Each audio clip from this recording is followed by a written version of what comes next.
سلام دوستان، خوش اومدید به کانال 5 استار. امروز قراره یک موضوع خیلی مهم و جالب رو با هم بررسی کنیم. 5 شغل و مهارتی که بیشترین میلیونرهای دنیا را ساختن.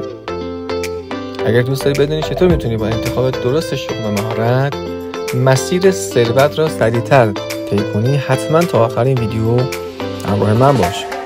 راستی اگه هنوز کانال رو سابسکرایب نکردی، همین الان زیر ویدیو کلیک کن. شغل و مهارت ها مثل کلید ورود به دنیای ثروت هستند. آمارهای جهانی نشون میده که درصد زیادی از میلیونرها و میلیاردرهای دنیا از یک سری شغل ها و مهارت های خاص شروع کردن. در واقع انتخاب درست شغل و مهارت میتونه زندگی مالی تو رو کاملا تغییر بده. حالا بریم سراغ 5 تا از بهترین و پولسازترین شغل ها و مهارت ها. شغل شماره 5، کارآفرینی و راه اندازی استارتاپ. کارآفرین یعنی کسی که یک ایده جدید را به کسب و کاری تبدیل میکنه.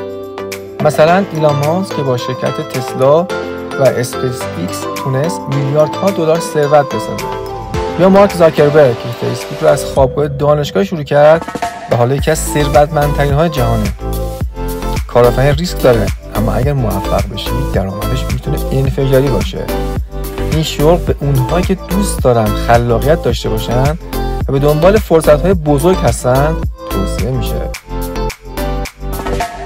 شغل شماره 4، سرمایه‌گذاری و مدیریت مالی. سرمایه‌گذاری یعنی پولت را به شکل هوشمندانه در بورس، ارزهای دیجیتال، املاک یا کسب و کارها قرار بدی. مثلا وارن بافت که به عنوان بزرگترین و موفق‌ترین سرمایه‌گذار دنیا شناخته میشه، او با تحلیل دقیق بازار و مدیریت ریسک تونسته ثروت میلیاردی بسازه. یادگیری این مهارت باعث میشه پولت برای تو کار کنه، نه برعکس. اما یادت باشه سرمایه‌گذاری بدون دانش میتونه خیلی خطرناک باشه. شغل شماره 3، فناوری اطلاعات و برنامه نویسی. امروزه مهارت‌های آیتی مثل برنامه نویسی، طراحی نرم افزار و امنیت سایبری به شدت پولساز هستند. بیل گیتس، جف بزوس و خیلی از میلیاردرهای تکنولوژی از این راه به ثروت رسیدن. اگر بتونی برنامه نویسی یاد بگیری یا در حوزه فناوری متخصص بشی، بازار کارت فوق‌العاده گسترده و درآمدت خیلی بالاست.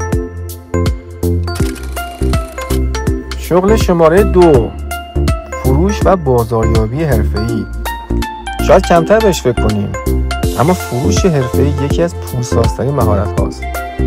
چرا؟ چون فروش یعنی هنر متقاعد کردن مشتری و ارائه بهترین راه حل ها. افرادی مثل گرنت کاردون با مهارت‌های فروش میلیاردها دلار کسب کردند. این شغل به همه کسایی که به برقراری ارتباط خوب علاقه دارن توصیه میشه. و شماره 1 این لیست، املاک و مستقلات. خرید و فروش ملک یا سرمایه گذاری در زمین و ساختمان یکی از امن‌ترین و پردرآمدترین راه‌های ثروت‌سازی است. شخصیت‌هایی مثل دونالد ترامپ بیشترین سرمایه‌شون رو از این حوزه به دست آوردن.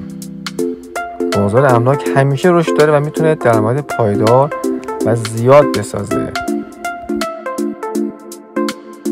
ممنونم که تا انتهای ویدیو با من بودین. سابسکرایب یادتون نره.